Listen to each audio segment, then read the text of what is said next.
Olá, meus queridos alunos, como estão vocês? Novamente saudades, mas a gente tem visto nós temos nos visto nas nossas tradicionais lives.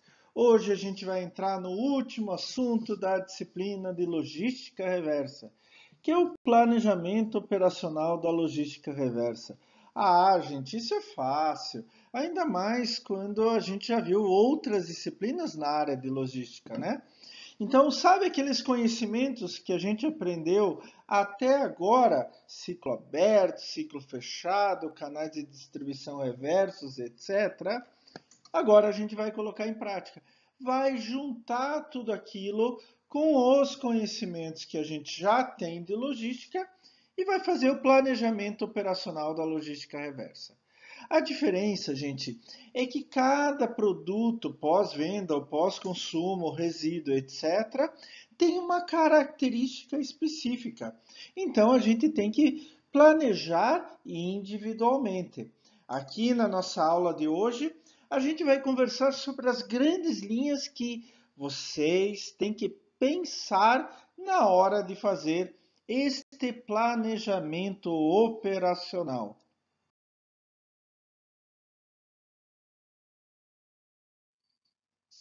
É mais ou menos o seguinte, né? Como que funciona todo o ciclo? Então do fabricante de matéria-prima, vai para o fabricante do produto, vai para o distribuidor, vai para o varejo, vai para o consumidor. Daí vocês têm que fazer perguntas como o descarte pode ocorrer? Como o resíduo pode ser colocado? Quais alternativas tem para a destinação final? Como o resíduo pode ser transportado? Ele pode passar por uma triagem ou processamento? E como que se faz a consolidação do volume e venda desses resíduos? Ele vai para aterro, incineração ou vai para o reciclador? Então, quando a gente está falando em planejamento operacional da logística reversa, é basicamente isso. E como a gente trabalha com logística, é só colocar todas aquelas disciplinas, aquelas ideias, aqueles métodos da logística convencional para fazer a logística reversa. É claro que temos que adaptar algumas coisas, né? Principalmente em função de certas características desses produtos pós-consumo, resíduos, e pós-venda, que a gente tem que fazer a logística reversa. Na verdade, pessoal, é assim, a gente faz ao contrário do que faz uma logística tradicional. Vocês já estão cansados de ver isso comigo durante a disciplina, né? Então a gente vai coletar, embalar, expedir e pode retornar ao fornecedor para revender, para recondicionar, para reciclar ou para descarte. E os materiais secundários daí vão retornar, vão ir para outros lugares assim que necessário. Esse é o processo logístico reverso, tá? E o que, que a gente tem que fazer o melhor? Como que a gente tem que pensar na hora do planejamento operacional? Eu bato na mesma tecla.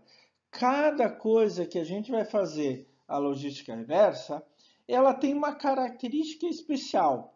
Então, vocês agora, nesse momento, têm que pensar o grande sistema. Com o que, que eu preciso me preocupar? E daí quando vocês se depararem com um processo desses, vocês vão ver qual é o resíduo que eu tenho que fazer o sistema de logística reversa e daí eu vou ver as particularidades dele. Mas eu vou chamar a atenção para algumas coisas nos próximos slides. Entenderam bem? Então, a gente vai começar a fazer uma série de perguntas, colocar uma série de preocupações para fazer esse planejamento operacional da logística reversa. Assim, em primeiro lugar, tem que estar alinhado com o planejamento estratégico da empresa. O que que a empresa quer? Ela quer imagem? Ela quer lucro? O que que ela quer exatamente? Então, pegar o planejamento estratégico da empresa para a qual vocês precisam fazer a logística reversa. Segundo, conhecer mercado e produto, seja produto de pós-consumo, seja produto de pós-venda. Como que está o mercado que produz isso? como que está o mercado que recepciona isso. Sem isso daí vocês não vão conseguir planejar nada, gente. E daí vocês vão entrar no planejamento da cadeia reversa propriamente dito. E daí entra custo operacional, capacidade instalada, recursos disponíveis, infraestrutura de logística, ciclo aberto, ciclo fechado. Gente, em tudo isso daí, vocês já viram em logística tradicional, logística convencional. Vocês só vão pegar a mesma ideia, os mesmos instrumentos e levar para a logística reversa. Então, nesse planejamento da cadeia reversa, da cadeia de logística reversa, a gente tem que pensar assim, qual é a diferença, ou não é bem uma diferença, mas quais que são os cuidados que eu tenho que tomar. Por exemplo, preparação e acondicionamento, tipo de resíduo, coleta e transporte, o roteiro, para onde vai, o beneficiamento, por exemplo, qual o tipo de revalorização que vai sofrer. Vocês se lembram? Remanufatura, reciclagem, desmanche, etc. A destinação final, se vai para aterro ou incineração. Então a gente tem que tomar cuidado com esses 4 pontos. A gente já vai falar mais detalhadamente desses 4 pontos, tá? Mas uma outra coisa que vocês podem aproveitar da logística tradicional é a implementação de sistemas e ferramentas de informação. Sem isso, monitorando todas as etapas da cadeia de logística reversa, vocês não vão ter controle nenhum. Outra coisa, e eu já falei para vocês, mapeamento e documentação de processos. Então, eu preciso fazer um mapeamento. Onde que estão os meus veículos, onde que está o meu resíduo, né, o produto que eu vou trabalhar e etc. E daí, com tudo isso, vocês podem chegar à conclusão se o sistema de logística reversa é viável fazer um sistema próprio ou fazer um sistema terceirizado. Lembrando que vocês não precisam trabalhar numa empresa de logística para serem responsáveis pela logística. Vocês podem trabalhar em um outro tipo de empresa e serem responsáveis pela logística. Ou pela logística reversa dessa empresa também, tá? Então são alguns cuidados. Vamos dar uma olhada agora mais detalhadamente em cada uma dessas fases? Então, aquelas diferentes preocupações que eu falei para vocês no slide anterior, elas vão formar o que a gente chama plano de logística reversa. E vocês podem ver que ele é bem parecido com o plano de logística convencional. Só que na logística reversa a gente ainda inclui o beneficiamento. Então ele tem 3 partes básicas: o plano de preparação e acondicionamento, o plano de coleta e transporte e o plano de beneficiamento, que entra aí também, no nosso caso, a destinação final, se não houver possibilidade de beneficiamento. E a gente tem que tomar cuidado nos três subplanos, digamos assim. Porque se a gente errar em um, a gente vai absurdamente errar nos outros, tá? Então, a gente tem que ter uma continuidade. Não são planos separados, são planos que são feitos um em função do outro. Então, eu vou primeiro fazer o plano de preparação e acondicionamento, depois o plano de coleta e transporte e depois o plano de beneficiamento. Mas como funciona isso na prática? Quais os cuidados que eu tenho que ter ao pensar cada um deles? Ah, pessoal, eu queria bater na mesma tecla de novo. Vou falar 10 milhões de vezes. Essa ideia que eu estou passando para vocês é uma ideia geral. É um tipo de pensamento que vocês podem aplicar em qualquer plano de logística reversa, em qualquer. É claro que os detalhes você tem que ver em função do que você está fazendo a logística reversa. Então, se você for fazer logística reversa de motores usados, é uma coisa. De papel velho é outra. De plástico velho é outra. De Óleo contaminado, óleo usado, óleo lubrificante usado é outra.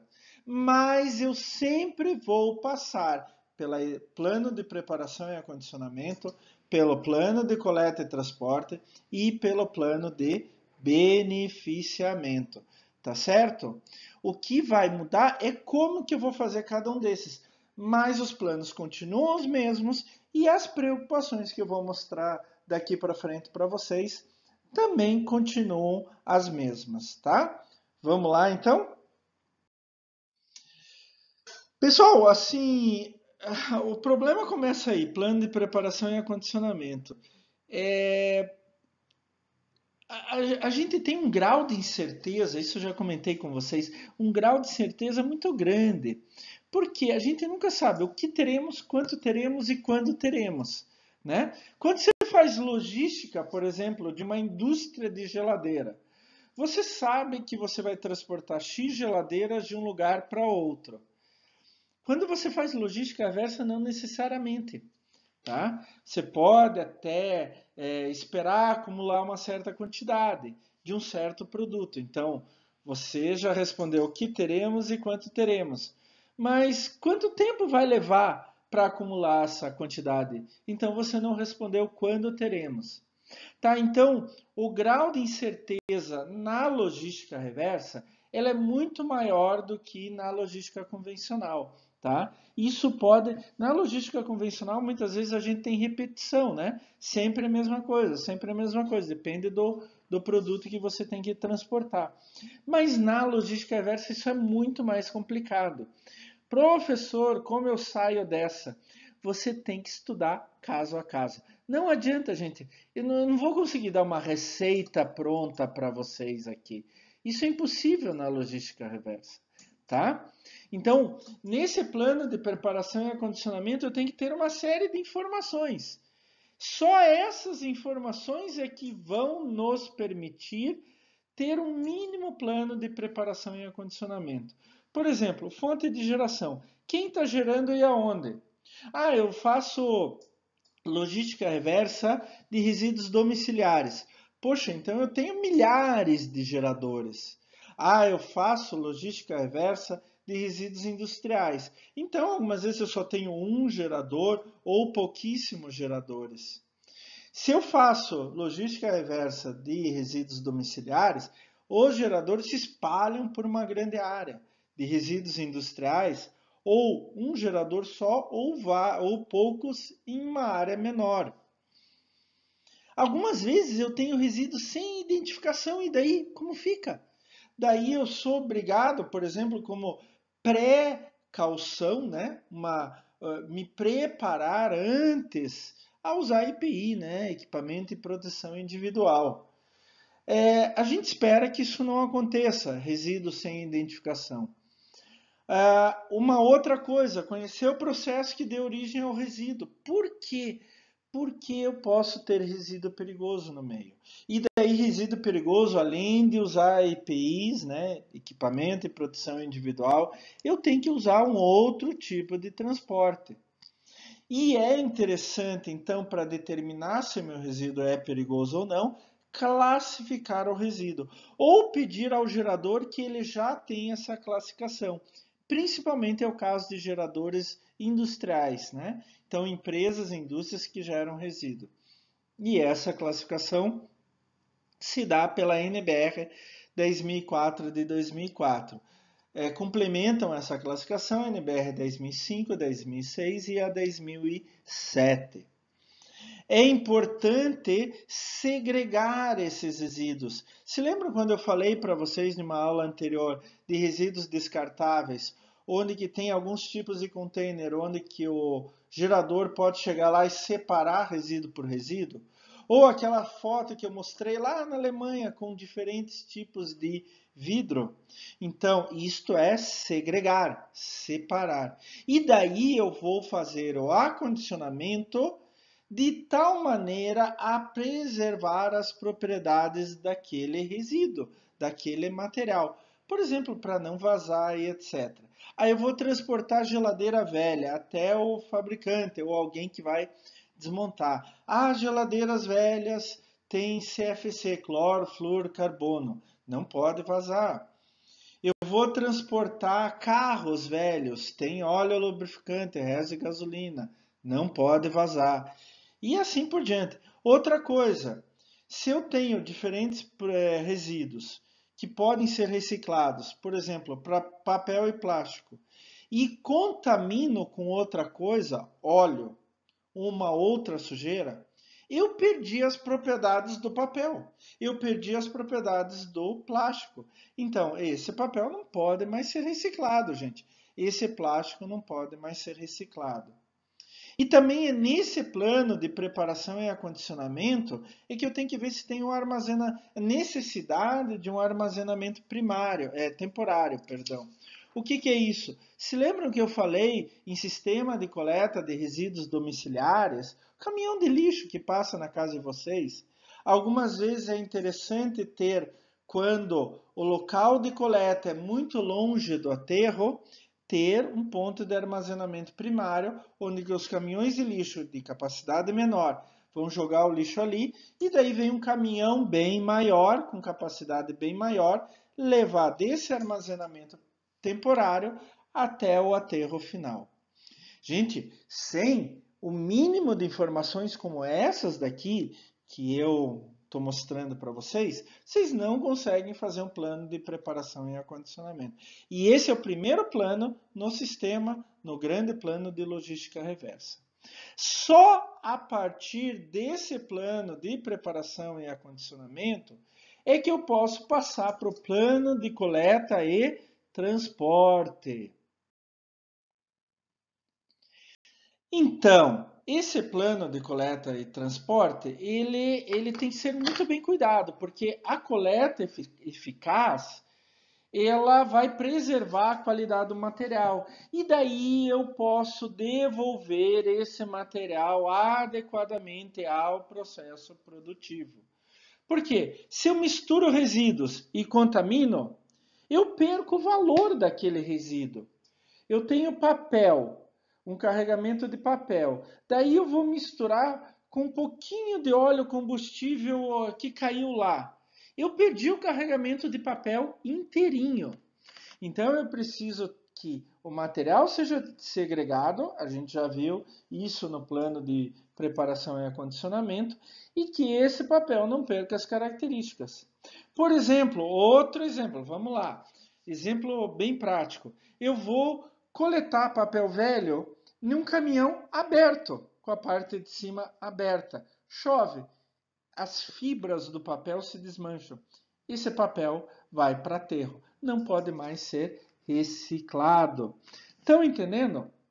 Então, uma coleta e transporte eficaz, ele faz com que aquele material mantenha o seu valor e possa ser devolvido adequadamente ao processo produtivo. Então, para a gente fazer um bom plano de coleta e transporte, a gente precisa de algumas informações básicas, principalmente quantidade do resíduo. Então eu tenho que saber qual resíduo que eu estou coletando, qual material que eu estou coletando, a quantidade e a distribuição no tempo. Mas, professor, o senhor falou lá no slide anterior que tem um alto grau de incerteza, né? O que teremos, quanto teremos e quando teremos. Gente, este talvez seja o maior desafio. Eu, como profissional na área de resíduos, eu falo para vocês que esse é o maior desafio para um plano de logística reversa. E muitas vezes empresas desistem de fazer logística reversa por causa disso. Por isso que gastem tempo vendo isso. Gastem esforço vendo isso. No momento que vocês definiram qual é a quantidade do resíduo, né? O que nós vamos ter de resíduo, quanto e quando, facilita absurdamente. Daí para vocês da logística é hiper fácil para coleta, transporte e armazenamento. Gente, outra definição que a gente precisa ter para o plano de coleta e transporte é: a gente vai coletar e transportar para onde? Esse é o que a gente chama de receptor, definição de receptores. Algumas vezes isso já está pré-definido, mas eu estou ensinando a vocês a fazer um sistema completo. Então vocês têm que ver quem que vai receber aquele material. Vocês não podem mandar para qualquer lugar. Vocês têm que ver quem que está apto a receber. E apto sobre um monte de ponto de vista. Por exemplo, do ponto de vista legal. Ele tem as permissões para receber aquilo? Ele pode receber legalmente aquele material? Do ponto de vista ambiental, será que ele recebendo aquele material não vai provocar mais dano ambiental ainda? Do ponto de vista de vigilância sanitária, é, a vigilância sanitária permite aquilo? E do ponto de vista de capacidade, ele tem capacidade de volume para receber e beneficiar ou tratar aquilo? Então é importante que a gente defina bem os receptores, tá? Daí eu tenho que ter uma terceira definição, que é o plano, é a definição dentro do plano de coleta e transporte, definição dos transportadores. Gente, eu já passei por isso e assim por um problema até em relação a isso. Eu tinha um resíduo a ser transportado e o transportador não tinha licença ambiental para transportar aquele resíduo, tá? Então a gente tem que ver também do ponto de vista legal. Então ele tem que ter capacidade em relação ao volume a ser coletado em intervalo de coleta, né? Óbvio, isso é da logística tradicional. E daí eu tenho que calcular isso em função da capacidade do receptor, o anterior aqui, em receber isto, tá? E daí eu vou cruzar com a capacidade de carga do transportador. Então a definição do transportador depende do volume a ser coletado, intervalo de coleta, que vai definir então a capacidade de carga do transportador que eu preciso ter e em função da capacidade do receptor em receber aquela quantidade de resíduos. Certo? E finalmente, daí a gente vai para o plano de beneficiamento. Na logística tradicional, convencional, a gente pararia aqui, né? Na logística reversa, não. Na logística reversa, a gente tem que ver o plano de beneficiamento. Em primeiro lugar, ver se precisa de um pré-tratamento, tratamento, isso vai depender de resíduo para resíduo. Por exemplo, precisa uma segregação, alguma coisa assim. E daí a gente vai levantar o máximo possível de informações físicas de tal maneira que a gente possa definir, por exemplo, o valor de comercialização daquele produto que sai do beneficiamento, ou se ele precisa ir para uma disposição final, a gente já vai ver, que vai daí, em vez de auferir receita, vai dar despesa, né? Então, nesse plano de beneficiamento, a gente precisa definir qual é o tratamento mais adequado, né? A gente já vai ver adiante. Como que vai ser a recepção do resíduo pelo beneficiador? Se há necessidade de uma avaliação e separação anterior dos materiais antes de seguir para o processo de beneficiamento, se há necessidade de limpeza desses materiais, de moagem, de compactação, se vai sofrer desmanche, se vai sofrer reparo, recondicionamento, remanufatura, reciclagem, descontaminação, ou se vai para a destinação final, como um aterro ou incineração. No plano de beneficiamento, isso precisa estar bem claro, tá?